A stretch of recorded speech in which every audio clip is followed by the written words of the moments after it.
നമുക്കൊരു ഫിഷ് നിർവാണി ഉണ്ടാക്കിയാലോ. നമ്മൾ തിലാപ്പിയ മീനാണ് ഫിഷ് നിർവാണി ഉണ്ടാക്കാനായിട്ട് എടുക്കുന്നത്. അതിനായി 1 ടീസ്പൂൺ മഞ്ഞൾപ്പൊടി, 4 ടീസ്പൂൺ മുളക് പൊടി എരിവില്ലാത്തത് മതി. അതിനകത്തേക്ക് നമുക്ക് ആവശ്യത്തിനുള്ള ഉപ്പ് ചേർത്ത് കൊടുക്കാം. നമുക്ക് വിനാഗിരിയോ നാരങ്ങ നീരോ യൂസ് ചെയ്യാം. ഞാനിപ്പോൾ ഇവിടെ വിനാഗിരിയാണ് കേട്ടോ ചേർക്കാൻ പോകുന്നത്.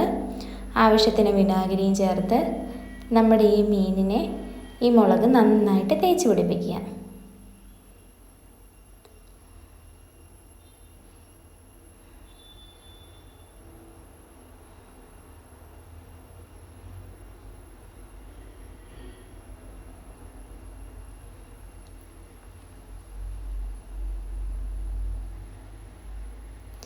നമുക്ക് ഈ മുളക് തേച്ച് വെച്ചിരിക്കുന്ന ഈ മീനിനെ എണ്ണ ചൂടാക്കി അതിലോട്ട് ഒരു 5 മിനിറ്റ് വീതം ഓരോ വശവും ഫ്രൈ ആവുന്ന പോലെ ഒന്ന് ഫ്രൈ ചെയ്തെടുക്കാം.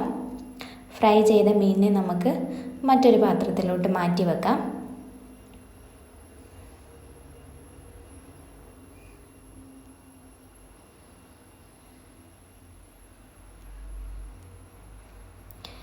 അതേ പാനിലോട്ട് തന്നെ ഒരു 4 ചുള വെളുത്തുള്ളിയും ചെറിയൊരു കഷ്ണം ഇഞ്ചി ചെറുതായി അരിഞ്ഞത്, 3 പച്ചമുളക് ചേർത്ത് ചെറുതായി ഒന്ന് വാട്ടി കൊടുക്കുക. അതിനകത്തോട്ട് ആവശ്യത്തിന് കറിവേപ്പില ഇട്ട് പച്ചമണം മാറുന്നത് വരെ ചെറുതായി ഒന്ന് ഇളക്കി കൊടുക്കുക. നമ്മളിവിടെ ഒരു സവോളയാണ് എടുത്തിരിക്കുന്നത്. ഒരു വലിയ സവോള കനം കുറഞ്ഞ് അരിഞ്ഞത് നമ്മുടെ ഈ ഇതിനകത്തോട്ട് ചേർത്തിട്ട് നന്നായിട്ട് മിക്സ് ചെയ്ത് കൊടുക്കുക.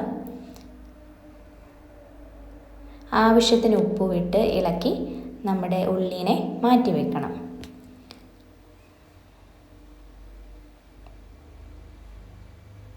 ഇനി നമ്മൾ ഒരു വാഴയില വാട്ടിയെടുത്ത് അതിനെ ഒരു ചട്ടിയിലെടുത്ത് വെക്കുക.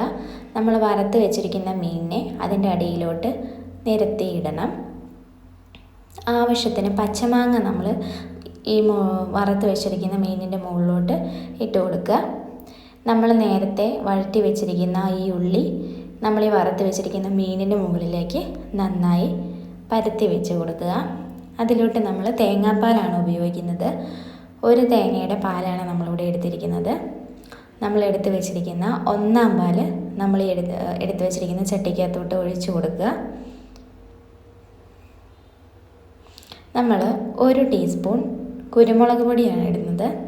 കുരുമുളക് പൊടിയിട്ട് പാത്രം അടച്ച് ഒരു 30 മിനിറ്റ് മീൻ വേവാനായിട്ട് നമ്മൾ വെയിറ്റ് ചെയ്യുക.